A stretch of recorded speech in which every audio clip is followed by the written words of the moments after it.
Hey everyone, my name is Zach. I'm a 23-year-old climber from Canada, currently living in Montreal.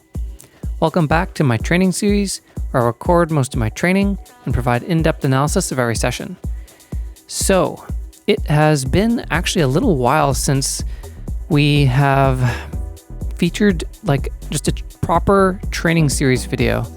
Maybe the most recent would be the Q&A video we did, where I recorded a little session of bouldering that I had at Bloc, and that was around, I think it was probably chronologically in between some of the sessions that are going to be featured in today's episode.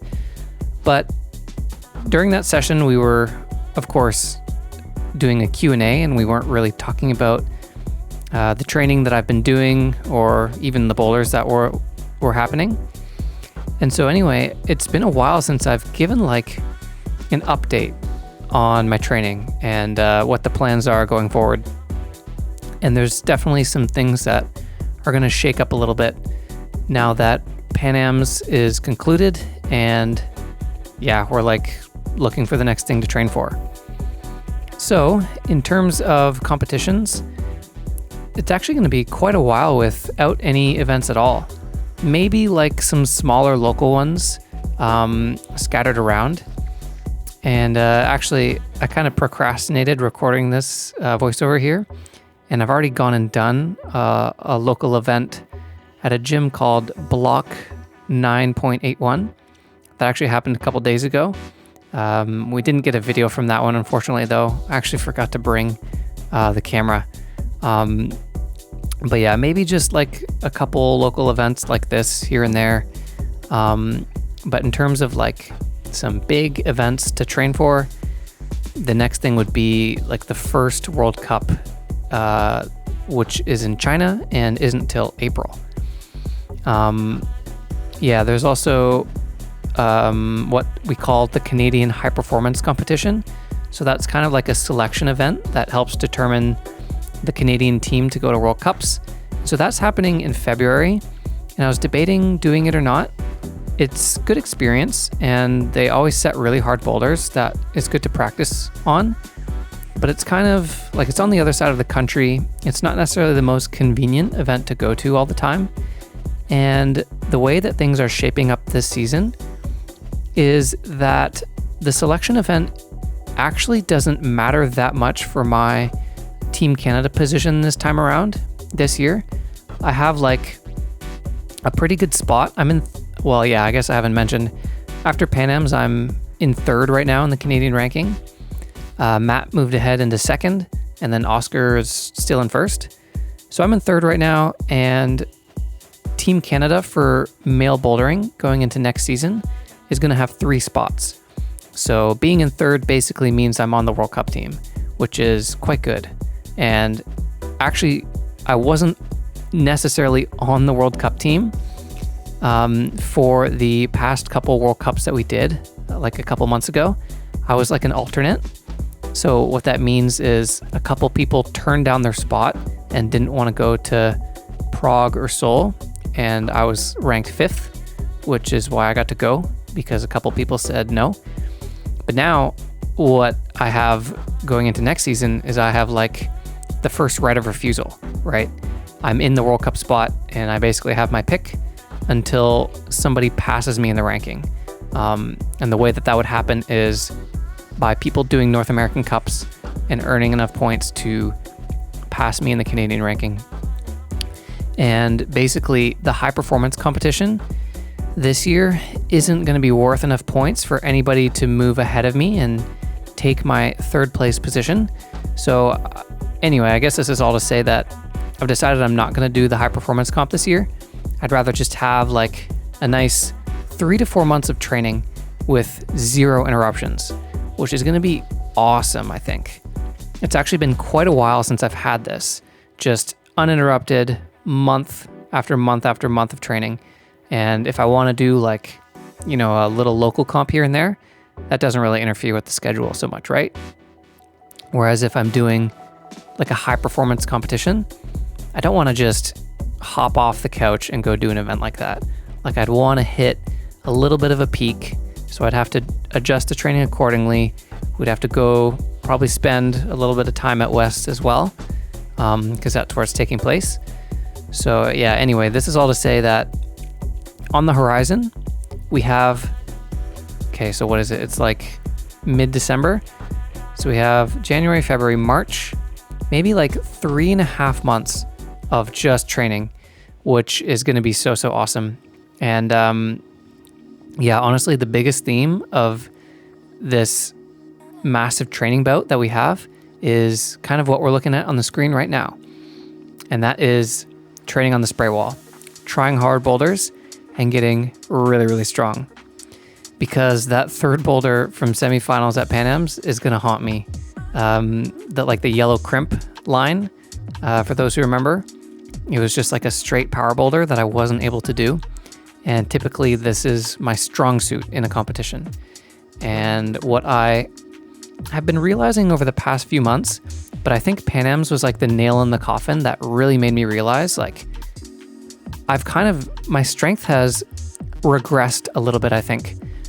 Or maybe not even regressed, but I haven't been putting as much effort into maximizing my strength and power as I have in previous years. And we've been really honing in on practicing skills, practicing coordination, practicing slab, practicing vert climbing. And I've gotten really good at these things, but I'm not like nearly as strong as I was in like 2022. Oh man, Zach, in 2022, I kind of lived on the spray wall back in my home gym near Toronto, and I was like really strong. That's probably the strongest I've been. But of course, on the contrary, I wasn't good at slab or coordination back then as much. And now it's kind of flip-flopped. And so anyway, I need to find a good balance. I need to make time for the strength and power training. But then, when it's comp season or it's time to do an important event, of course, we have to train the skills. So the way that the training is going to look like is we're going to do a good, nice amount of months of the strength and power training now. We're going to build up a really nice foundation. And then as we approach the comps, we start to practice more skill, spend less time on the spray wall, and do more comp boulders, get more variety. And that's how you periodize a training program effectively, right? Because now's the time that we can actually build strength and have it carry through the World Cup season. And then we make the transition to turning it into movement and skill when we need to go compete. Whereas you can't do it in reverse, right? I can't build, I'm sure I could build skill now, but then I would kind of have it fade if I didn't keep practicing it all the way up until the World Cup started. And also, you can't build strength in such a close proximity to the World Cup. So if I wanted to start doing spray wall training in, March, when the World Cup starts in April, that's not going to work so well for me because I'm not actually going to have enough time to build the finger and the grip and the power strength, because that takes time to build. But anyway, that's kind of how you periodize a training program effectively. You start with strength, and then you slowly switch and turn it into skill and on the wall, on the comp wall style of boulders. So anyway, that was kind of a long-winded way of saying we're going to be doing a lot of spray wall for the next couple months because it's time to get strong. So we have a very, very epic spray wall that we can take advantage of for this training that we're going to be doing. And this is, of course, the famous spray wall at Rose Block 2. And if you'll notice, I've been trying this boulder. We've just been trying one boulder for quite a while at this point in the video. And for those who have missed some of the previous episodes where we've trained on the spray wall and tried some boulders set by this person named Yanis, I'll give one last little explanation as to who Yanis is for those who haven't heard. Yanis Gauthier, you can see his name listed as the setter of this boulder, is a climber from France who is living here in Montreal on an exchange. I think he said until May or something. Anyway, this guy is like crazy strong. I actually climbed with him for the first time in person recently, and he was just ridiculously impressive in person. And he's climbed like V15 outside. I think the V15 he did was Monkey Wedding. I don't remember where that is, but it's quite a famous boulder. But anyway, this guy is really, really strong. He can set hard boulders, but he's also really creative and is a really good setter and sets really unique, well thought out hard boulders on the spray wall. And it is just so fun to try his boulders. We've had a few sessions where I've been trying Janus boulders. And so anyway, this is another one I've been trying. And I think this one here is like ending up being the first Janus boulder that I've actually sent for real. I think I did one or two or something where I was matching on a no match boulder, but I didn't realize it. Like he had set some boulders where you weren't supposed to match the holds, but I was. So I didn't actually send those ones. But anyway, now that I've had a session with him and I know how to go about trying his boulders, I can better attack them. But yeah, I think I'm having a hard time like wanting to make up my own boulders on the spray wall right now because he's just so good at setting them, and I can just like open my app, see what the newest Janus boulder is, and just project it, and that's really, really sick. And it's also awesome to have someone like so not only like right at my level, but he has like a very different style of climbing than me actually. And so what he's really, really good at, I'm really, really bad at, and vice versa. So it's actually cool to kind of go back and forth on these boulders with him on the spray wall. Even though we haven't been climbing in person much, we've only climbed together once. He'll set boulders and I'll try them, and I'll set boulders and he'll try them. So it's quite fun, and it's making for some extra motivated spray wall sessions, and it's been so much fun. But anyway, we're moving into a different day now. And this boulder that I'm trying here is a project that I set for Maddie. So it's also because of like the periodization that I was talking about, Maddie's in the same sort of training phase that I am, where it's time to get really, really strong and try hard boulders at your physical limit. And so she's doing some spray wall training now as well. And I said that I would craft her a project that hopefully would take her like a few sessions to do. And so I took a long time to make up this boulder, and then I'm having a little forerunning session on it here. You can see I was falling at this red hold, which is the crux of the boulder. And then what I decided to do was add this purple hold here to help you take this cool foot cut. And I gotta say, I think the sequence on this boulder is like really, really fire. And I kind of set Maddie like the most epic project that you could ask for. So yeah, you're welcome, Maddie. This boulder is like super awesome. But anyway, I added this purple undercling because I think it was a little bit morpho, the sequence that I was trying. And so this way there's more options. And then like immediately after this session that I'm having, Maddie was trying the boulder, and it turned out to be perfect for her. Like she could do all the moves. I think it took her a session and a bit to do all the moves. And then now the crux is like putting them all together. So it's like, that's like the perfect recipe for getting strong on a spray wall, right? I like to do like a boulder with a lot of moves around 85 to 90% of my physical limit, rather than have like one mega crux that maybe isn't even possible. I like to train my fitness in such a way where we're doing lots of like 85 to 90% hard moves. And so that's what I was trying to go for with that project that I set her there. And yeah, it's been cool watching her try it. And so yeah, this video is kind of like I guess I should mention, it's like a collection of maybe 4 or 5 sessions spread out over different days. So like this session here is like I said, it's a separate day than the previous spray wall session. And then yeah, after Pan Ams, I kind of had a weird schedule. I needed like a little bit of time off of a training program to just have a little bit of a mental rest. So I like climbed for 3 days, and then I would rest for 3 days, and then climbed, kind of on and off with rest days scattered sporadically. And so I'm like still trying to find my groove. I'm kind of going with the flow a little bit. And with the overarching theme being just like training a lot on the spray wall. And I think that's kind of how it's going to go for a little bit. I might not actually set like a really strict program. Just go with the flow. Sometimes I'll do double sessions. Sometimes I'll just do single sessions. I'm kind of experimenting a little bit, and it's kind of refreshing, and it's a really nice change of pace, because there's only so long you can go for at a time doing like the exact same training program, right? I've been doing double sessions, the very similar training method for quite a while now. And every now and then I just need to spice it up a little bit. And so it's been fun. Like some of these sessions, like this one, for example, actually, is just a single session. So I went to the gym and I just started climbing at around 11 a.m.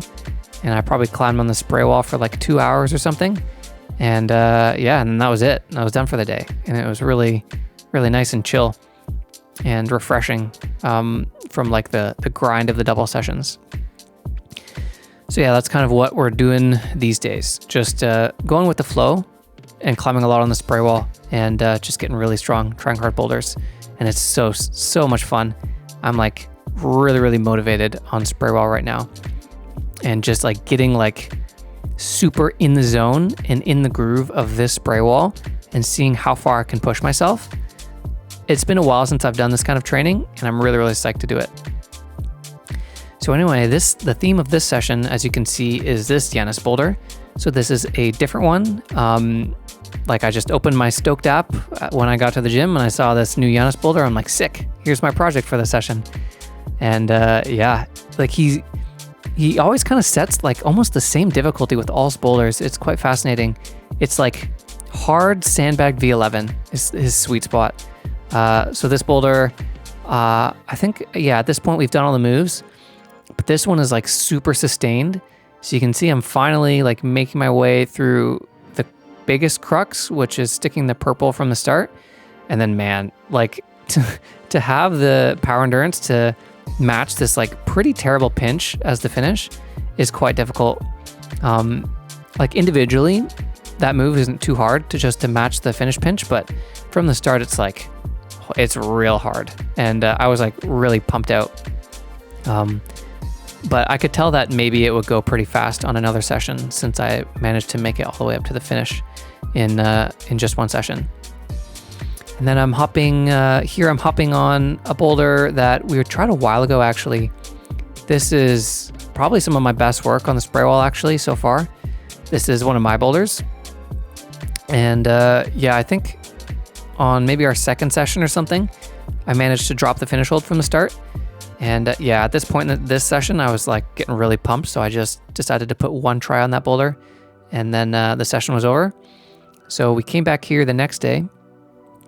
And my goal for this session was to lock in and finish off these two boulders that we were like literally just trying in the last session. Pinchosaur, this Pinchy V11 by Janus, and then also try to do the one we tried briefly at the end there. So anyway, I'd say my favorite way to go about training on the spray wall is I really like to try and send the boulders. So I don't like to just try like moves that are hard and kind of have a fun time, maybe trying 1 to 2 moves at a time, playing around and whatnot. The way that I like really find like satisfaction and find spray wall training thrilling is to say, okay, this boulder, I want to send it. I want to go from the start to matching the finish hold. It doesn't matter to me if I fall matching the finish hold. I need to complete the boulder because that's the battle, right? The battle is maximizing your efficiency, like mastering the beginning of a boulder so well that you have the energy to match that terrible pinch at the finish. And so I definitely wasn't just satisfied with falling at the end of this boulder in the last session and thinking, okay, well, let's find something else to try on. I'm sick of that.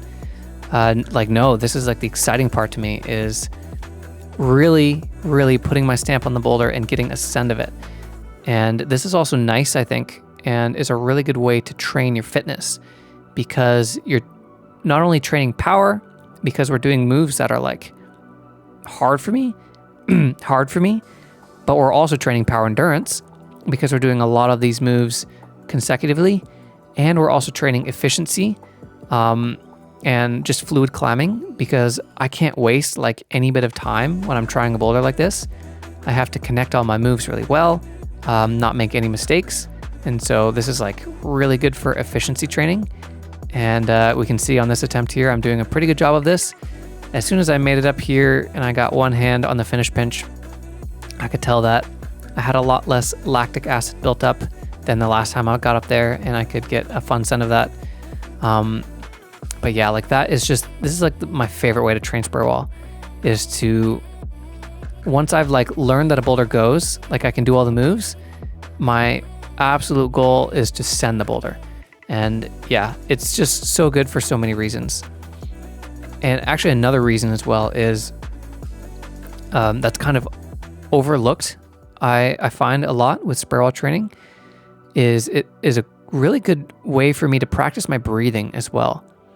When you're trying like a boulder that is especially like relatively long, breathing is just so important. Getting that oxygen to your body and your muscles so they don't power out as easily is a skill that needs to be practiced actually.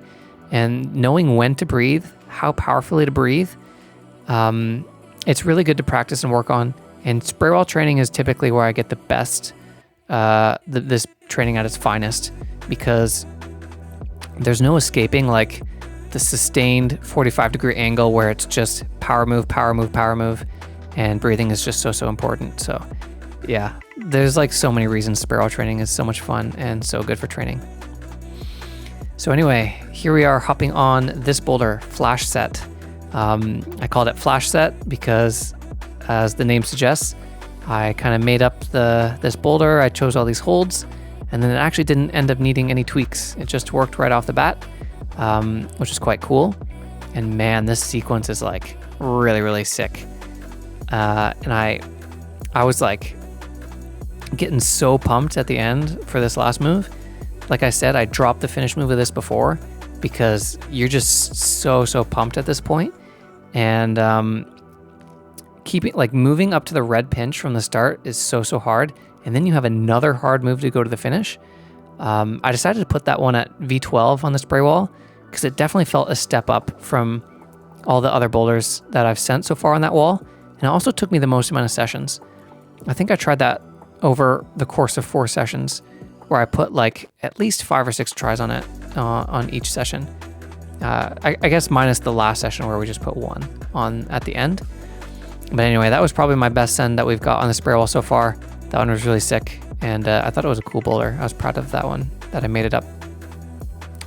So anyway, this is like the last session in this video that's going to be featured, and then I kind of managed to achieve my goal, which was super awesome, of getting the 2 sends of those 2 boulders.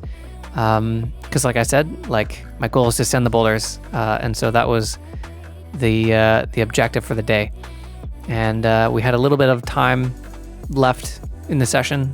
Like I'm not really timing my sessions so much when I'm doing a single session, but we'd only spent about an hour on the spray wall, so I had a little bit more to play with if I wanted to. Typically, if I do a single session, I'll go anywhere from like an hour and a half to 2 hours.